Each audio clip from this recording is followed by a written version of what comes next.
అందరికీ జై భీమ్. ముఖ్యంగా ఈ మీడియా సమావేశం జరపడానికి ముఖ్య ఉద్దేశం ఏంటంటే, నిన్న నగర వనాన్ని రాయదుర్గంలో ప్రారంభించడం జరిగింది. ఈ నగర వనాన్ని ప్రారంభించిన వ్యక్తి ఎమ్మెల్యే తనయుడు.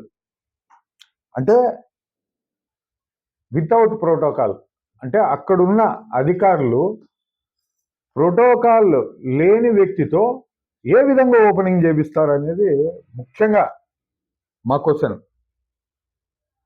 ప్రోటోకాల్ ఉంటే ఓపెన్ చేసుకోమని మేమేమి కాదని చెప్పాం. అతని కొడుకుని ఏదైనా ప్రోటోకాల్ ఉండే పదవిలోకి తీసుకొని వచ్చిన తర్వాత ఓపెనింగ్స్కి దానికి దీనికి పంపిస్తే బాగుంటుంది.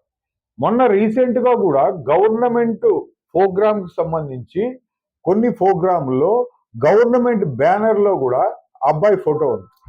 ఇది సరైన పద్ధతి కాదు. మీకు అట్లా ఏమన్నా ఎక్కడన్నా రాజ్యాంగంలోకి రాసింటే నాకు చూపించండి. రాజ్యాంగం కూడా నా దగ్గర ఉంది. ఆ రాజ్యాంగంలో ఏమన్నా రాసినారా? ఎంతో ఎక్స్పీరియన్స్ ఉన్న ఎమ్మెల్యే మా రాయదుర్గం ఎమ్మెల్యే చాలా అవగాహన ఉన్న వ్యక్తి, చాలా సీనియర్ మోస్ట్ నాయకుడు. అలాంటి ఆయనకి ప్రోటోకాల్ గురించి తెలియదా? ఏ విధంగా పంపిస్తారు? పోనీ పిలిచిన ఈ అధికారులకి ఇంగిత జ్ఞానం అనేది ఉందా? ఈ అధికారులకు ఈ విధంగా పిలిపించేసి వితౌట్ ప్రోటోకాల్తో మీరు కట్ చేయండి అయ్యా. మీరు చెప్పండి. ఇప్పుడు ఎమ్మెల్యే గారు బిజీగా లేకోకున్నప్పుడు నెక్స్ట్ ఎవరు ఉంటారు? ఉన్న వాళ్ళని పిలిపేయండి. లేదంటే మీరు కట్ చేయండి. మీకు ఆ హక్కు ఉంది కదా, మీకు అధికారం ఉంది కదా. ఎందుకు ఇట్లా ప్రోటోకాల్ని పాటించుకోకున్నట్ల గతంలో కూడా డీహిరియాల్లో ఇట్లా జరిగితే కూడా నేను మాట్లాడిన. అంటే రాయదుర్గంలో ప్రభుత్వం జరుగుతా ఉందా, టీడీపీ పార్టీ పెత్తనం జరుగుతా ఉందా అర్థం కావడంలే. ఇక్కడ ప్రజలు కానీ టీడీపీ నాయకులు కానీ గమనించాల్సిందేది ఒక్కటే ఒక విషయం. టీడీపీ అనేది ఒక పార్టీ,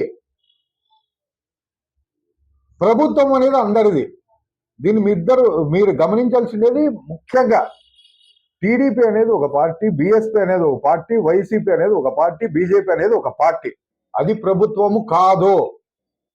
ఇది బాగా గమనించండి. ప్రభుత్వం అంటే మీ పార్టీది కాదు, ప్రతి ఒక్కరిది ప్రభుత్వం. దీన్ని ముఖ్యంగా మీరు గమనించి భయభక్తులతో గవర్నమెంట్లో మీరు వర్క్ చేయండి. మీ కొడుకునో, మీ అల్లుడినో, లేకుంటే ఇతర మీ బంధువులను ఓపెనింగ్ పంపిస్తే ఎవరు ఓర్చుకోరు. ఇది బాగా గుర్తుపెట్టుకోండి. ఫస్ట్ ఆఫ్ ఆల్ మీకు అధికారులకి కొంచెమన్నా అరే ఇట్లా పిలిస్తే ప్రజలు ఏమనుకుంటారు, ప్రతిపక్ష నాయకులు ఏమనుకుంటారు, మీ పైన ఉన్న అధికారులు ఏమనుకుంటారు అనే ఇంగిత జ్ఞానం కూడా లేదా మీకు? అంటే ఇంత విచ్చలవిడిగా రాయదుర్గంలో ఇంత విచ్చలవిడిగా ప్రభుత్వం కొనసాగుతా ఉందా అని చెప్పేసి మేము క్వశ్చన్ చేస్తున్నాం. ఇంకొక విషయం ఏమంటే, ఇక్కడ దామోదర్ రెడ్డి అని చెప్పేసి డిప్యూటీ రేంజర్ రామాంజనేయులు, వీళ్ళిద్దరు అన్యాయాలు అక్రమాలు అనేది అన్నీ ఇన్ని లేవాడ. వీళ్ళపైన ఎన్నో కంప్లైంట్లు పోయినాయి. ఇంతవరకు ఎటువంటి చర్యలు లేవు. 2 కోట్లకు పైన అక్కడికి నిధులు వస్తాయి. 2 కోట్ల నిధులు వస్తాయి. ఎక్కడ ఖర్చు పెట్టినారు, ఏమి ఖర్చు పెట్టినారు, ఏ విధంగా ఖర్చు పెట్టినారు? ఈరోజు అదే రామాంజనేయులు, ఇదే దామోదర్ రెడ్డి కమిషన్ల కోసం కొట్లాడుకొని పంచాయతీల వరకు వచ్చింది రాజకీయం. ఇది పూర్తిగా నాకు తెలుసు. రాయదుర్గంలో జరుగుతున్న ప్రతి అవకతవకలు మీడియా మిత్రులకి నేను ఎప్పుడే కానీ ఎవరికి చూపిలే. ఈరోజు నాకెందుకో కడుపు మండి చూపిస్తాను. ఇది హార్డ్ డిస్క్, రాయదుర్గం క్రైమ్స్. రాయదుర్గంలో జరిగే ప్రతి విషయము ఈ హార్డ్ డిస్క్ లో ఉంది. ప్రతి విషయము, చిన్నది కావచ్చు, పెద్దది కావచ్చు. ఆషామాషిగా అయితే బహుజన్ సమాజ్ పార్టీ ఉండదు. ప్రతి పూర్తి ఆధారాలతో మాకున్న ఆధారాలు మేకున్న ప్రతి ఒక్కటి సేకరించి ఈ బుక్లెట్ అంతా దీనికి ఇక్కడ ఈ ఇయర్ వీళ్ళు ప్రభుత్వం వచ్చినప్పటి నుంచి జరుగుతున్న అవకతవకలవే ఇవన్నీ. ఇవి ఏదో ఒక రోజు బయట పెడతా, ఇది ఏదో ఒక రోజు పూర్తిగా సినిమా చూపించినట్లు చూపిస్తా. 4 గంటల సేపు సినిమా వేసి చూపిస్తా మీ అవకతవకలు ఏమేమి జరిగినాయనేది.